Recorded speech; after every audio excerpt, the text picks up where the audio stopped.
അസ്സലാമു അലൈക്കും വറഹ്മത്തുള്ളാഹി. ഇന്ന് കേരളത്തിലെ ഏറ്റവും വലിയൊരു വിപത്താണ്, ഒരു ഭവിഷ്യത്തായി മാറിക്കൊണ്ടിരിക്കുകയാണ് ലഹരിയുടെ ഉപയോഗം എന്നുള്ളത്. അത് എല്ലാ മതസ്ഥരുള്ള ആളുകൾ ഉണ്ട് എന്നുള്ളതാണ്. അത് വാങ്ങുന്ന ആളുകളായാലും അത് വിൽക്കുന്ന ആളുകളായാലും അത് ഉപയോഗിക്കുന്ന ആളുകളിലും എല്ലാ വിഭാഗത്തിൽപ്പെട്ട ആളുകളുണ്ട് എന്നുള്ളതാണ്.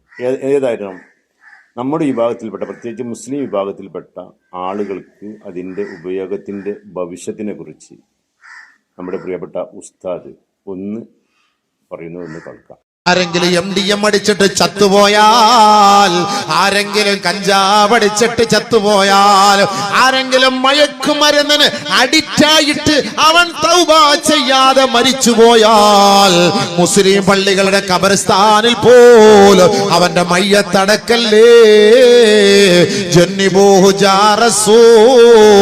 അല്ലാഹുവിന്റെ റസൂൽ പറഞ്ഞു, ആ തമ്മാടികളുടെ മയ്യത്ത് നിങ്ങൾ മാറ്റി അടക്കണം കേട്ടോ.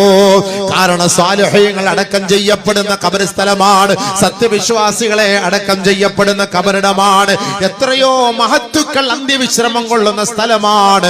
അവിടെ ഒരു ചാരായവും കഞ്ചാവും അടിച്ചവന്റെ മയ്യത്ത് കൊണ്ടുവന്നടക്കിയാൽ അവന്റെ ഖബറിലേക്ക് അള്ളാഹു ഇറക്കുന്ന ശിക്ഷയുടെ പ്രതിഫലനം അടുത്ത് കിടക്കുന്ന ഖബറാളികൾക്കും ഉണ്ടാകുമെന്ന് കമാ ഖാല ഹബീബുനാ ഷഫീഉനാ റസൂലുള്ളാഹി.